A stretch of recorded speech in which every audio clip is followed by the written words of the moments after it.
Hey everyone, welcome to today's explainer. If you're a 10th grade learner navigating the AI 417 syllabus, you are absolutely in the right place.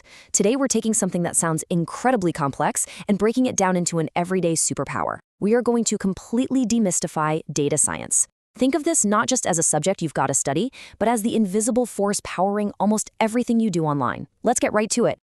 Let's be real. Have you ever wondered about this? You search for, say, a new pair of sneakers, or maybe you're just looking up some info on cars, and suddenly, boom, Instagram hits you with the exact ad for that very thing. It feels like magic, right? Or maybe even a little creepy. Well, honestly, it's not magic at all. The answer lies entirely in data science. It is the literal engine working behind the scenes of your digital life. All right, so here's our roadmap for this explainer. First, what exactly is data science? Then we'll look at some everyday applications, talk a bit about data collection and the ethics behind it, dive into understanding data formats, and finally, check out the Python libraries used for data. Let's dive in. Okay, part one. What is data science?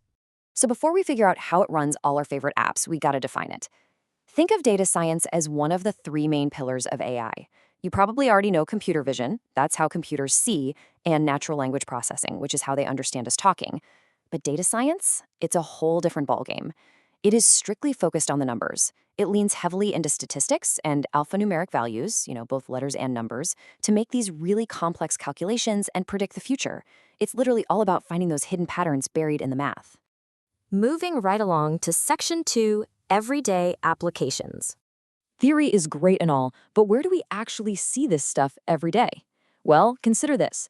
Every single day, tools like Google Search are sorting through an amount of data that's just mind-boggling. I'm talking 20 petabytes. To wrap your head around that, imagine an entire city completely filled to the brim with CDs. It's a literal ocean of information.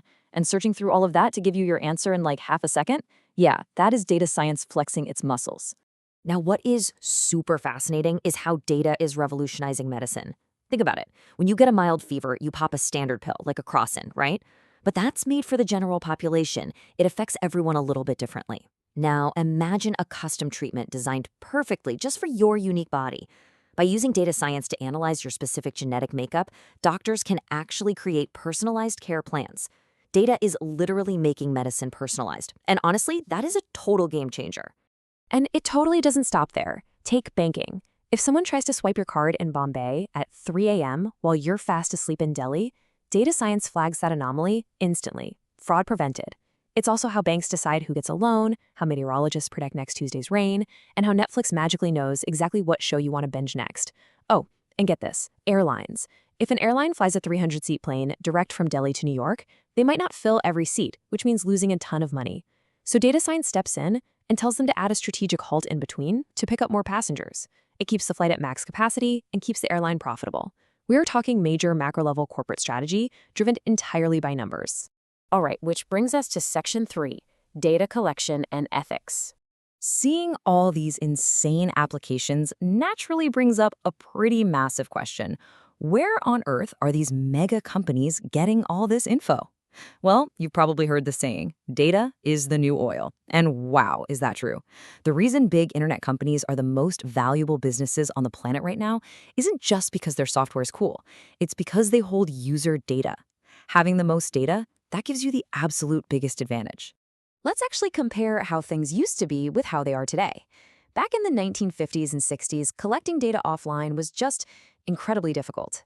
People had to rely on manual paper entries, physical surveys, handwritten bank checks. Fast forward to today's online world. Every single time you browse the web, your browser cookies leave a digital footprint. We've got biometric data from Aadhaar, data from all those tiny sensors in your smartphone, just everything. We are generating data constantly and entirely effortlessly. But look, with all this crazy collection comes some major responsibility. There are strict ethical rules here.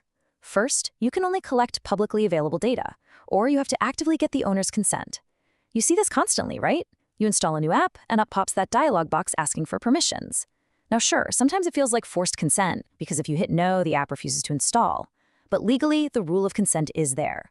And most importantly, you absolutely cannot compromise user privacy. And you've got to train your AI models strictly on trusted sources to keep everything safe. So let's look at the nuts and bolts in Section 4, Understanding Data Formats. Okay, so we've collected the data ethically, but right now it's basically just raw material. To actually be useful for AI, it has to be stored in specific formats. Let's break down the categories. For computer vision, you're looking at image formats like .jpegs or .png. For audio, it's .mp3 or .wave. But for data science, we are deeply focused on text and numbers. So spreadsheets, CSV files, and SQL. SQL is actually super fascinating. It's basically a language used to ask questions to massive databases. Like, you can ask a server, hey, show me all the students who scored more than 50 but less than 80 marks, and it'll just pull that up. Let's zoom in on CSV for a second. It stands for comma-separated values. If you're planning to dive into coding or AI in the 11th and 12th grades, listen up, because this is literally the most important format you are going to encounter. If you open a CSV file in a basic text notepad, it honestly just looks like a chaotic mess of words and numbers separated by commas. But the magic happens when you load it into a programming language like Python.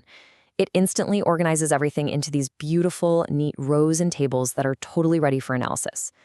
Which perfectly tees up Section 5, Python libraries for data. All right, so we have the data, we have the formats, but how do we actually build anything with it? Well, think about this. Say we have population data comparing billions of people from the past all the way to future predictions. How do we physically plot that out so we can understand it? We definitely cannot draw those graphs by hand. I mean, that would take a lifetime. And that right there is exactly why we need advanced programming languages like Python. Just like you'd open up Spotify specifically when you want to listen to music, data scientists use specialized tools inside Python called libraries for their data tasks. Here's your essential toolkit. First, you've got NumPy, which handles all the really complex, multidimensional math and calculations. Then there's Pandas. Pandas is designed specifically to open and manage those CSV files and tabular data we were just talking about. And finally, Matplotlib. That's the tool you fire up to actually plot and draw out all those 2D and 3D visual graphs. Let me just show you how much of a superpower NumPy really is. Say you want to find the average number of students across a bunch of different classrooms. You could sit there doing the manual math, adding 41 plus 45 plus 33, and then dividing by 3. Or, actually scratch that, you could just skip the manual math entirely and use NumPy's .mean function. With literally one simple command, Python instantly calculates averages across complex datasets without you ever having to manually add a single thing.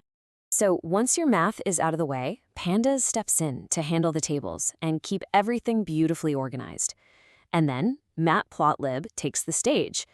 You know those super official, complex-looking graphs you see printed in government booklets or on the news or in your school textbooks? Yeah, those aren't just drawn in some basic paint program. They are very often generated using exactly this, the Matplotlib library. It takes raw, boring numbers and translates them into a visual story that our human brains can actually process at a glance. So there you have it. We've unpacked how data is the invisible engine, driving everything from custom medicine to those targeted Instagram ads. We've seen how it's collected, and we've checked out the exact Python tools used to make sense of it all. But as we wrap up this explainer, I want to leave you with one thought. Knowing everything we just covered, knowing that data truly is the new oil, what kind of digital footprint did you leave behind today? Think about the apps you opened, the sites you clicked on, the consent boxes you agreed to. You aren't just a user of data science. You are a vital part of it. Thanks for joining me on this deep dive. Stay curious, keep questioning the tech around you, and I will catch you in the next explainer.